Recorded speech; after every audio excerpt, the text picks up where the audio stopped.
Antes de decir nada, tengo que dejar claro más o menos a qué me refiero con apropiación cultural. Primero, obviamente, no estoy en esos círculos algo extremistas donde se ha usado, en el peor de los casos, a prohibir disfraces del mal gusto o a ofenderse cuando Mario usa un sombrero y demás situaciones absurdas. Ofenderse por ese tipo de cosas roza en la idiota, ya por un gregarismo y separaciones absurdas, contrarias al simple intercambio de ideas y costumbres que no han hecho más que beneficiar a la humanidad. O diremos que la pólvora jamás tuvo que salir de China, absurdo. Solo hay que recordar que no es mejor halago que la imitación, quien sea que lo haya dicho. Dejando eso de lado, quiero hablar de la versión razonada de la palabra cultural y desmenuzamos la expresión. Apropiación, o séase, el hacerse de propiedad, y la propiedad en nuestras sociedades es el uso y disfrute de las cosas sin virtualmente límite alguno. Es decir, que las cosas son propiedad, pueden ser sujetas a todos los caprichos del dueño. Tenemos después el cultural, lo más ambiguo de la expresión. Solo diremos que es algún comportamiento común a todos los individuos dentro de un determinado grupo. Resaltemos el común. Tenemos pues que lo común se hace privado y por lo tanto rentable. Ejemplos de esta apropiación son comunes y el tiempo no da para enumerarlos todos. Pero pensemos en la ropa con motivos indígenas o por más que me duela el Led Zeppelin tomando canciones de blues del dominio público mientras atribuyeron la autoría. Como ven, no estoy hablando de un gringo poniéndose un kimono y cortando su verdad con katanas. Estoy hablando del caso en el que un gringo toma un patrón común del kimono, le pone otro color y renta la idea como suya, lo vende. Cae de coco, porque está en el título. Primero hay que hablar del intento de Disney y de apropiar Día de los Muertos y no Día de los Muertos.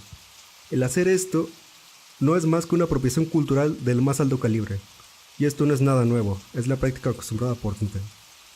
Snow White, Blancanieves y demás cuentos europeos están apropiados por Mickey. ¿Qué tanta razón hay para decir que Blancanieves es propiedad de Disney? Es como concebimos propiedad intelectual, tenemos un buen espacio para operar dentro de la inspiración, puesto que difícilmente creamos algo puramente original y nos apoyamos sobre el trabajo de otros para nuestras ideas. La cosa no es tan ambigua si Mickey hubiera escrito una historia original con personajes originales, digamos algo como Lilo y Stitch. Casi todos estaríamos de acuerdo en que es propiedad indiscutible del ratón, pero Blancanieves es un caso más difícil, tan difícil como el estatus del doujinshi o del fan art.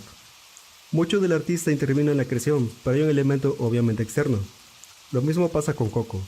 No solo la misma tradición, pero las imágenes, los diseños de personajes, los alebrijes. ¿Dónde empieza Disney y dónde acaba la tradición? No lo sé. Yo me inclino a pensar que nuestra idea de propiedad sí es absurda, pero no me aventuro tanto para afirmarlo, y digo que puede haber una especie de copropiedad. Uno de los propietarios es obviamente Disney, y es fácilmente apuntar y decir que merece retribución, pero el otro, los colectividad, todos los mexicanos, el Estado. Pero si hay algo realmente problemático y es el uso de alebrijes. Al contrario de la tradición, sí podemos apuntar a su creador que tan magníficamente dejó a todos usar su idea, Pedro Linares. Sus animalitos fantásticos son ya una forma de expresión popular. Aunque puedan caer en el querer gustar al turista, siguen siendo pequeños objetos de arte. El que Linares jamás haya dedicado a patentar su idea le da derecho a Disney el hacer y vender los suyos. Podría decirse que lo mismo ocurre con todos los artesanos que hacen sus figuras, que puesto que es una idea común no pueden lucrar con ella. Pero estaríamos olvidando algo bastante importante. Aquí en el tamaño de las operaciones es casi irrelevante, pero cuando Disney hace un alebrije, cuando Disney vende sus figuras de ese alebrije, esta es su propiedad. Patenta ese alebrije y lo vende como su idea. Nadie tiene el derecho de hacer su propia figurilla y venderla. Cosa contraria pasa con todos los artesanos. Si un artesano esculpe en alebrije, uno también lo puede hacer. Y nadie tiene derecho de reclamarle nadie a nada. No lo patenten. Prueba de ello son los alebrijes en madera hechos en Oaxaca. Idea de principio de un hombre, miles de artesanos y pueblos enteros se dedican a la fabricación sin más respeto y prestigio pagado al que tuvo la idea de esculpir las cosas en madera. Situación similar se da con los personajes diseñados con los familiares. Situación similar se da con los personajes diseñados como las familiares calaveras y catrinas. Si estos artesanos operan incipientes, ¿por qué Disney tiene derecho moral de romper esa costumbre? Esta Navidad veremos estantes atascados de alebrijes y calaveras en plástico desde Japón a Canadá, y no podré ver más que la idea de hombres que actuaron con naturalidad apropiadas por una bestia que nos vende desde una familia amarilla hasta Guerra en las Estrellas. Una posición contraria a esto es decir que se dan a conocer y que por lo tanto no es perjudicial o alguna versión de lo mismo. El mismo equipo parece razonar así, que es para que el mundo los conozca para celebrarlos. Hagamos una pequeña gimnasia mental. Piensen en los millones de artistas y diseñadores gráficos en Twitter que se quejan por eso mismo, de gente que quiere el trabajo gratis porque es promoción y exposición. Pero la cosa no acaba aquí. Los alebrijes, además de ser un ejemplo cultural, un ejemplo de cultural appropriation, es también síntoma de la formación crónica que parece hacer Disney sobre todo lo que toca. ¿Qué tiene que ver en nuestra tradición los alebrijes y el Día de Muertos? Absolutamente nada.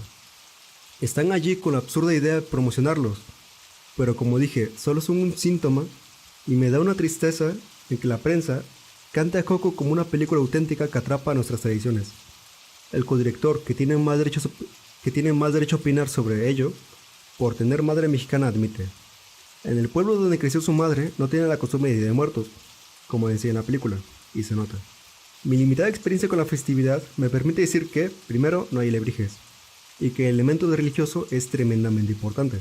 Se va a misa, se reza, se pone cruces de cempasúchil, después de todo es el Día de los Santos. Es como mucho de este país, mezcla de dos tradiciones. ¿Dónde se ve esto en la película? Nunca. Apostaría que este es un esfuerzo para hacer la película lo más laica y incontribuyente posible. Problema común con Disney en casi todas sus adaptaciones, sea La Sirenita, sea Blancanieves, sea La Bella y la Bestia.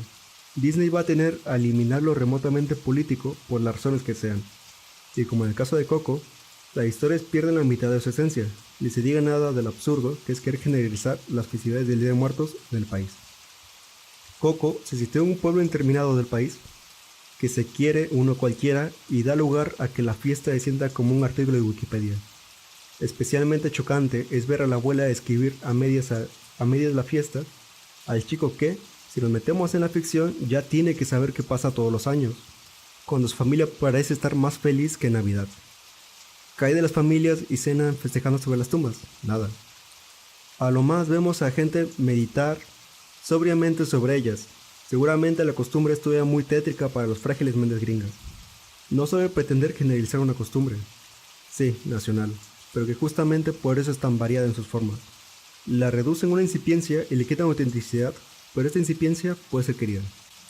Finalmente tengo que decir que por sí sola no es mala, nada extraordinario, pero buena al aspecto visual, la rescata al guión algo básico y predecible, nada malo. No la odio y no la culpo a la gente que llora en la sala y sale contenta con su bote de palomitas vacío. Y, como dije, mis sentimientos frente a la película no están todavía bien definidos. Lo que más me puede molestar de esto es que hay una generación de mexicanitos que van a ver su tradición deformada por el lente de Disney, y que, para algunos, esa va a ser su único contacto con la fiesta, que va a ver su sentido degradado.